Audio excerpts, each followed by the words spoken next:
Apostle Tommy, thank you for joining us for this recording. Thank you for taking time out of your schedule. I really do appreciate it. And Pastor Tommy, come on. Thank you for having us. Thank you for having us in your home. Beautiful home, by the way. Thank you so much. Thank you, Stephen, for being here. Thank you. This is a big thing for me. Thank you. And pretty much, I just wanted to get us together and talk about some stuff, just talk about a little bit about, fatherhood and, what it is to be a father. You are a father. You're not yet, but pretty soon, right? Yeah. And in a couple of years. Okay.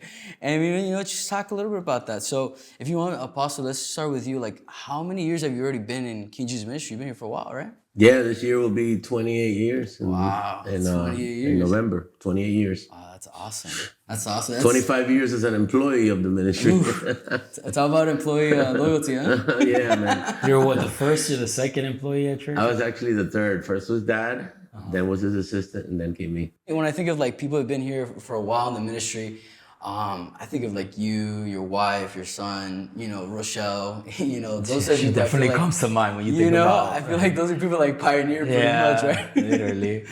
But so how was it for you to come to like King Jesus ministry? Like how was that like coming to church, before you were unsaved, before were you like already in a faith or were you just completely unbeliever? How was that process? Well, no, I had recently got saved. Actually, Dad went to do my daughter's, how I came to Christ through the death of our daughter.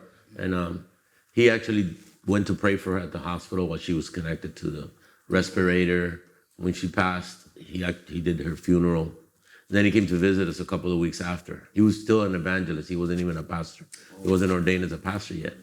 And he spoke to us that the Lord was asking him to open up a church and to become a pastor. And so he was going to start something in his house. And he invited us. And so it was the second time that he had the meetings in his house that my wife and I went. And, it was amazing since that first day. I heard him speak, I had him preach. It was like something woke up inside of me. And I was always looking forward to the next Saturday now. It was like, I had been to a couple of Christian churches because I had only been saved for about a month. But it was nice. It was beautiful. It was something new. But it wasn't like when I heard him speak, it was like I knew that, that he had what I needed. And so it was just amazing since the beginning. I was thinking the other day, right? Like, I was like, wow, like, I was really analyzing your story, and I was like, your testimony is also very connected to, obviously, like, fatherhood in a certain way, because I'm sure that during that process, like, God really had to process you, go through that, and I'm sure you learned a lot of things, when you came on the other end, right? So can you talk to us a little bit about that? Like, what did God have to work in you, in that situation? Well, actually, I'm still learning. I was sharing with Tommy the other day, you never really stop learning how to be a father. You just don't. It's just, you make so many mistakes along the way that you still correct them when you recognize them. Before I was at a point where I didn't really care. I was just self-centered and focused on me and what I wanted. I was bound. I was addicted. And I was just, focused on me. But it was just, in the beginning, the transition took a while. I got saved. I stopped doing drugs. I stopped drinking. But I still wasn't a father to Tommy and never to my daughter. She never really had a father because of my absence, because of me being high or drunk all the time. I was just never there for either one of them. So it was really, really sad. And then I got saved, but I still didn't know what to do. I mean, most people get married and they get into a relationship, they have children, but they literally follow most of the time the example they saw in their parents. But they don't really have like a book to go by, Right, there really is a book, but I didn't know that then. The Bible teaches us how to be good fathers, and it's a process because it has to do with a lot of dying to self, where you're no longer centered in yourself, but you're thinking of the benefit of others. So paternity is an ongoing subject. Like it comes from the Father, from God our Father, but to be able to us really develop that in us, it's a process, and I think it's never a never-ending process. You're always learning, making mistakes along the way, trying to correct the mistakes. But if you purpose yourself to do so, you can become a much better father than you were. So that's my purpose, and that's what I feel like most of us fathers should do. Is like never become comfortable and say, okay, I am where I need to be. No, never. I'm never gonna be where I need to be. I'm gonna be where I need to be the day I'm in the Lord's presence. But until then, it's an ongoing process of me learning and making changes and adjustments in my life. And so I literally made a lot of mistakes even after coming to Christ, in the sense that I was never there for Tommy or my daughter for those first 4 years of his life, 2 years of her life, because I was always high, I was always drunk. Then I got saved, and apparently for something good, but I made the same mistake again. It's like, I was never really there for him. Now, Stephanie was gone, but he was still there, and I was never really there for him because I was in church all the time. You know, I became so passionate about the Lord and ministry, and I was just there in every single spare moment that I had. I had a business for like the first year and a half in the beginning before I started working in the ministry, and I was dying just to close up. I didn't even want my business. I wanted to be in church. And so that's how it worked out. The Bible speaks about uncontrolled passions, you know, and that's something that apparently is good, serving God. But when you take it to an extreme, it's harmful. And so I came to and I recognized that I was still failing him in that area. He was 12 years old already. Like another 8 years had gone by.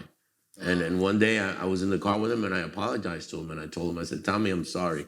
I'm sorry I wasn't there for you. It was like, I became so passionate about church, but I told him, church is not at fault. God is not at fault.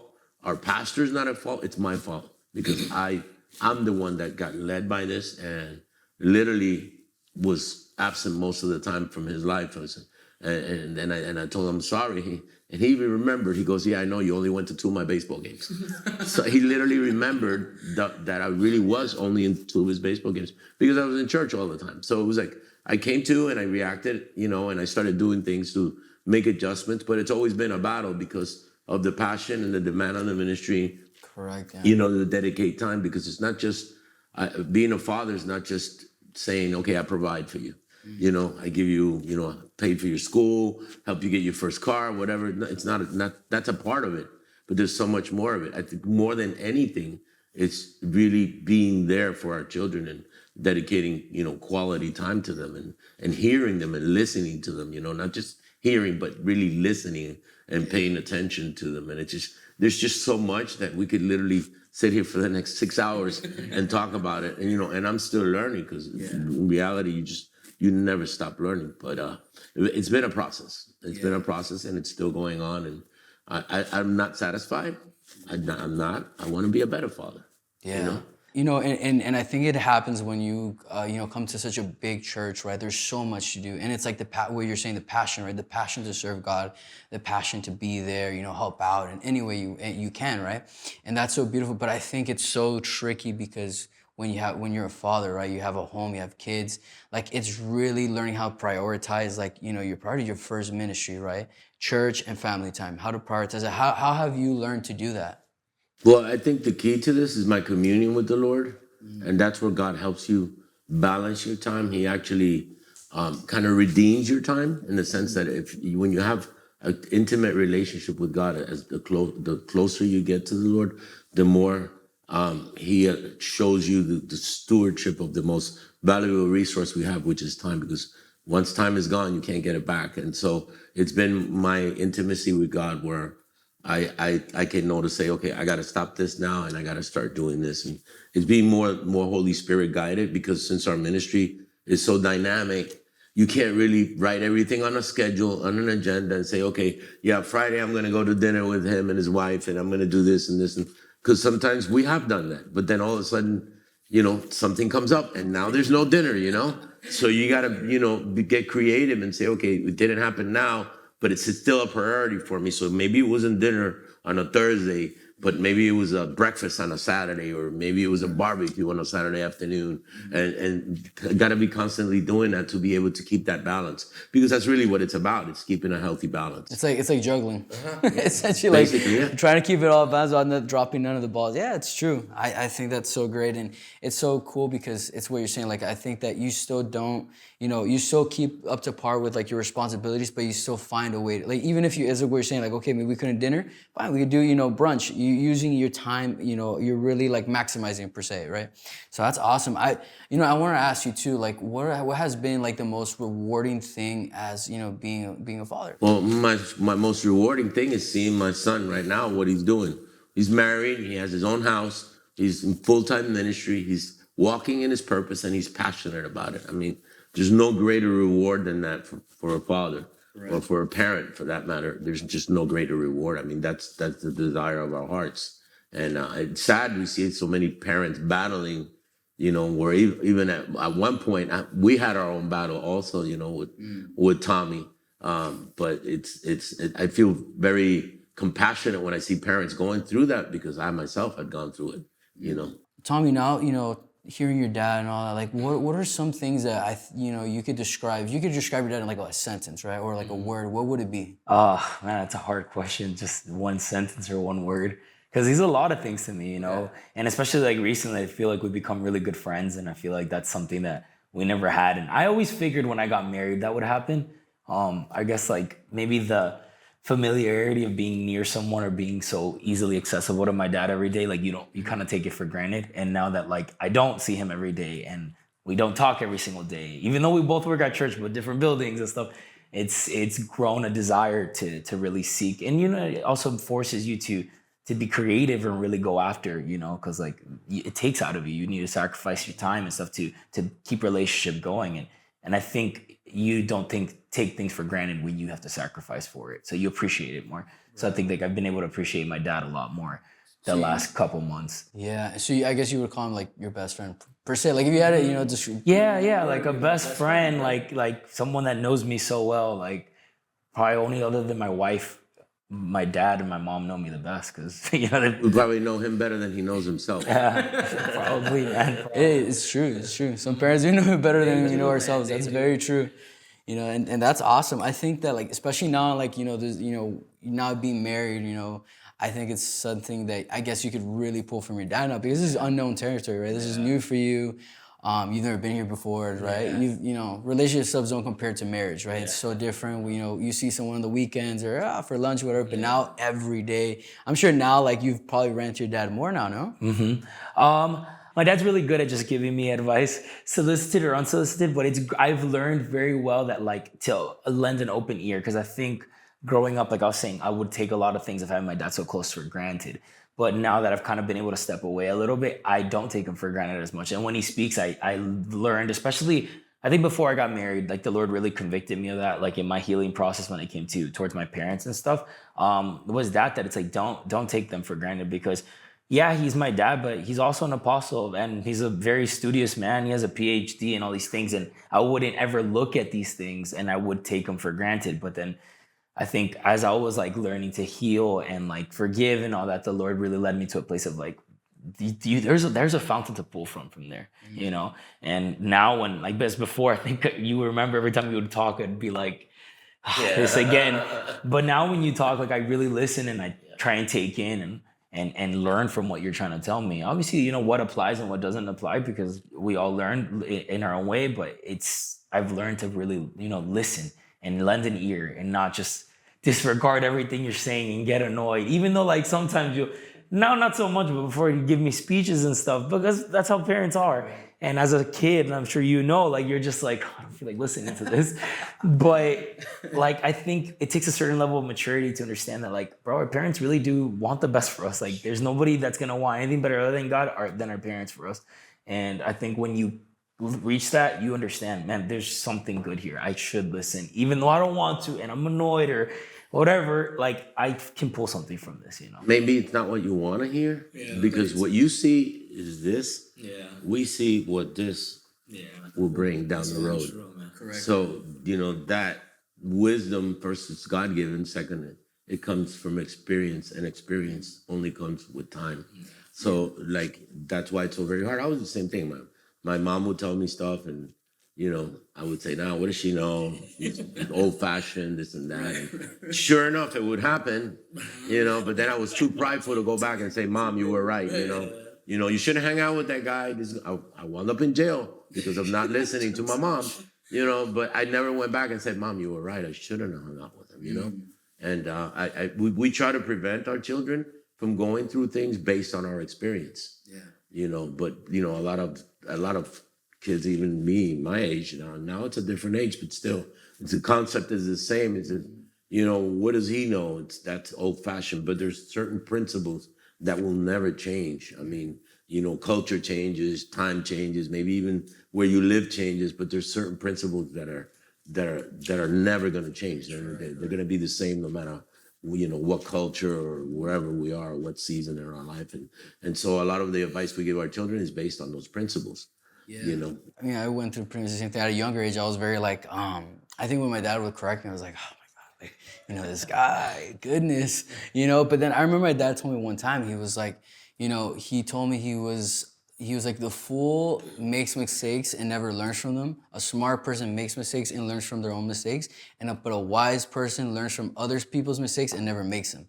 And that was so key. I was like, when I heard that, I was like, wow, that makes sense. I like this one. And it's those like those life lessons that sometimes like, for me, like it was so impacting at the moment, especially what I was going through. I was at a very, young age. I think I was like maybe 15, when we try to be cool and spike out a little bit, step out of line. And that to me brought so much, I think, clarity in a lot of things that when I started going back to even things my dad had told me, I was like, wow, that, I started measuring with that, like that mentality. And I was like, wow, that makes sense. That makes sense. And I even things that, I had gone through in my life at that time, it was like, wow, like it's so true. Like I don't want to be, a fool. I want to be a wise person. I hope that, we always make mistakes. That's bound to happen. But if I can, I'll try to be a wise person. And it's those lessons that our parents teach us. And Tommy, like for you, like what's something like what are a few lessons or something that really stood out to you? Like for me, it was that with my dad, right? But for you, is there any like lessons, anything that really kind of marked you and kind of shifted, how you were at the time? Yeah, there's a lot. And I think again, like I feel like now I'm like starting to go little by little, and like there's certain things I notice in my life that I learned now that I'm like, my dad's told me, he's talked to me about this. Like finances, for example. I remember growing up, my dad would always sit me down and teach me like, this is how you budget. This, like, he would make me sit down and pay bills with him. And I think now that, I own a house and I'm married, I'm like, okay, I'm seeing how this works. Or, back in the day when he would force me like to spend time with God, like him, me and my mom, like I'll never forget those Saturdays where you'd be like, okay, we're going to the office, we're all praying together. And I honestly hated it. Like I was like, I don't want to be doing this. I want to be playing video games or watching cartoons. But I understand, like, obviously at that age, like maybe you don't grab the concept of it, but now looking back, I'm like, this is so important. And I understand why you would do that with me. Like you're building little steps and foundations that I guess now play such a big role in my life, because without my relationship with God, I'd be nothing, And that was so important. Like that's taught me so much. The way he loved my mom, like that's taught me so much, because I think I've learned so much from him, because I'm able to love my wife in such a beautiful way. And I've seen my dad, like how he buys my mom flowers randomly. Like that's like, not every couple does that, not every husband does that with their wife. And I've learned that, make that a priority. Like always have fresh flowers at your house, like happy wife, happy life. But also you're being obedient to God and stewarding correctly what the Lord has given you, and like always keep that up and don't stop that. And I could go on and on if you want, but like Apostle, for you, like you hearing your son now, right? Like I know you guys what you guys were talking about, you guys have more of a closer relationship now, but you hearing your son speak about you like that in such a like high regard, and you just, I guess, reflecting what we were talking about us earlier, like all these things that happened at a younger age for Tommy, like when he was like, hey, yeah, like I remember you only there in my baseball 2 games, those things. But now hearing your son, like, talk about you in such a high regard, like reflecting all those things and seeing, the fruit of it, the product of it, how does that make you feel? That makes me feel proud. But I think it comes with maturity. That what he's recognizing, all these things he's recognizing now, is because he literally he's matured. And maturity has nothing to do with age, because I've met people that are 60 years old and super immature. So it has nothing to do with age. It has to do with making a decision, and he's made that decision, and I saw the transition, and it hasn't been for like a whole lot of years either. But he made the decision, and he stayed on track. And so I see it progressing. I see him, getting, better. And our desire is, I don't want him to be like me. I want him to be like the Lord created him to be. I don't want him to be my clone. I don't expect that. I'm just giving him advice and everything, But if I was a dentist, I wouldn't try to force my son, you have to become a dentist. Or I'm a lawyer, you have to become a lawyer. Just because I'm a pastor doesn't mean he has to be a pastor, but he has a calling. So, that's what he's doing right now. He's pastoring. I know we've talked about how Tommy is now and seeing how things are now in life. Now, life is great now, right? It's so amazing seeing Tommy, so successful, like what we're talking about, like him, working his purpose, like serving God, pastoring youth, right? but 4 or 5 years ago, it wasn't always like that, right? It was a different story. He was a work in progress. He still is a work in progress, but it was a completely different work in progress, right? A different man right here, And how was that for you? Because I always find that interesting, right? Like, how was it for you, as a pastor, not only as a father, but as a pastor, preaching at the time you were preaching the Broward Church, right? And finishing Awesome Sunday, seeing how miracles, signs, wonders, things, all these things happening, and God using you in such a amazing way. And even maybe seeing, like, to a certain extent, those same answers those prayers being answered already for someone else, and you're still waiting on your answered prayer, right? You're waiting for, your son to fully come back, and recommit. How was that for you? What did you learn in that process? Like, how was that for you going through that? And also, like, still maintaining firm on the promise that me and my house, shall serve the Lord. How was that for you? It was a very hard process. It was really, really tough, seeing Tommy doing stuff that he never did when he was a teenager, but yet now he's in his mid-20s and now he's doing stuff that he never did before. And it was very hard. I would get very angry sometimes. Like I said, learning how to be a father. My wife, too, would get very sad, with him going out drinking when he never did that before, even as a teenager. And now he's doing it. And really trying to, at some point, even literally try to control him. But you can't, because when you're an adult already, and you have a will that God even respects. But, God had to literally speak to me audibly one day through Prophet Joe. She went to preach at the Broward Church. And she was giving him a word, but the word was literally for me. And that really broke me that day, because that's when I realized, I was trying to do the job of the Holy Spirit in his life.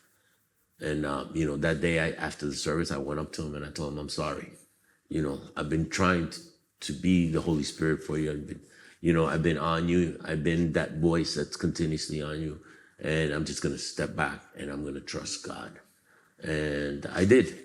It's hard to fully let go. It's impossible, because emotionally, no matter how spiritual you are, emotionally, it's there. It hurts. You see it wasn't that he was that bad, but I see where this could go, because that's what happened to me. Correct. When addiction comes into your life, that then it's you can no longer control it, but it controls you. So it was very, very hard, but I didn't have the Lord. But he has the Lord and we have the Lord. So now it was just me stepping back, my wife stepping back and praying. And my wife would come to me and tell me, oh, he smelled like liquor this morning and whatever. And I go, don't say anything to him. I said, don't say anything to him. Say it to the Lord. Don't say it to him. Don't say anything. Don't get on his case. Just say it to the Lord. And we did. We would come into agreement.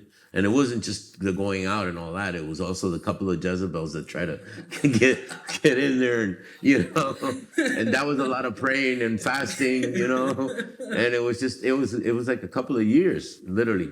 And then the breakthrough came the day I was ordained as an apostle.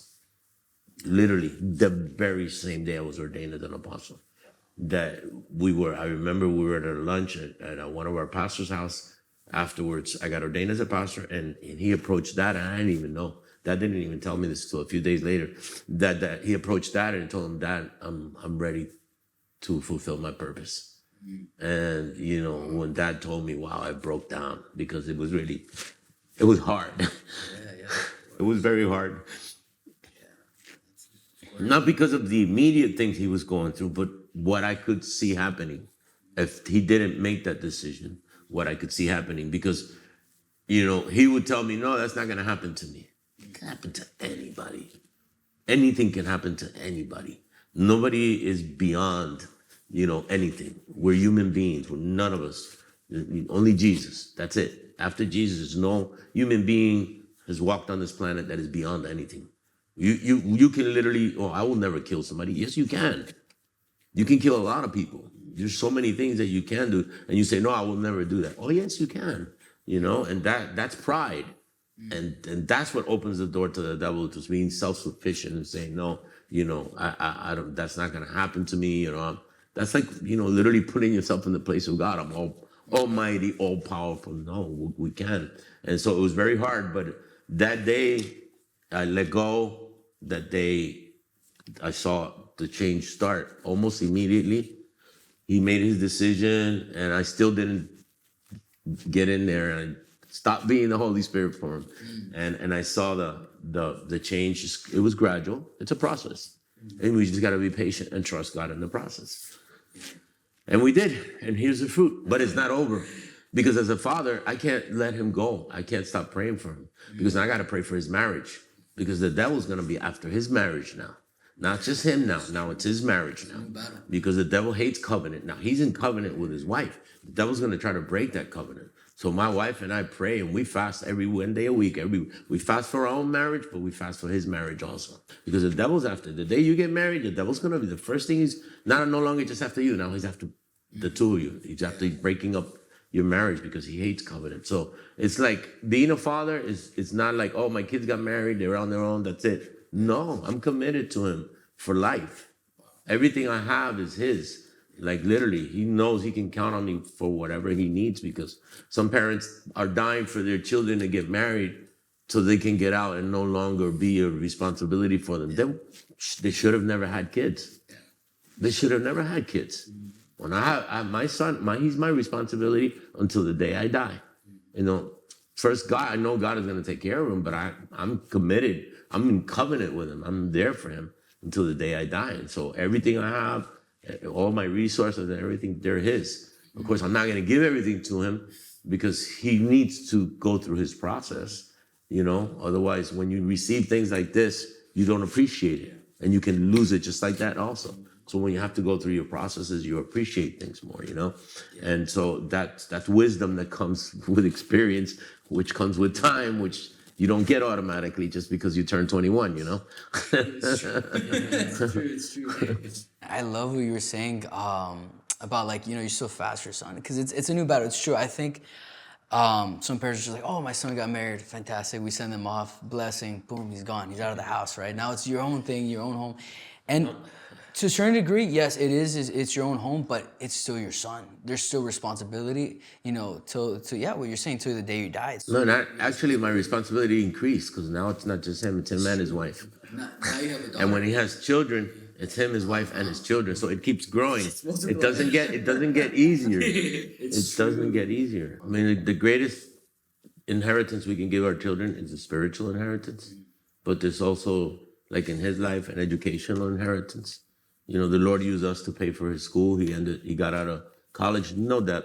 He got his master's, no debt, you know, and, you know, we gave him the spiritual inheritance. He has his educational inheritance, and also has product of a financial inheritance. And, you know, this is just the beginning of it. So, you know, the more the Lord blesses me, the more he's going to You better start fasting too. At the end of the day, you know, when God calls me, whatever we have, it's all his. It's all his. Yeah. So that's awesome. That's awesome. However, I think Jesus is going to come before that. So unfortunately, Fortunately, you might not get it. You have to wait in the next lifetime. I'd rather not have to experience that anyways. I'm good. Yeah, I don't need it. But don't worry, I'll share with you in the meantime. You know, the more God gives me, the more you have.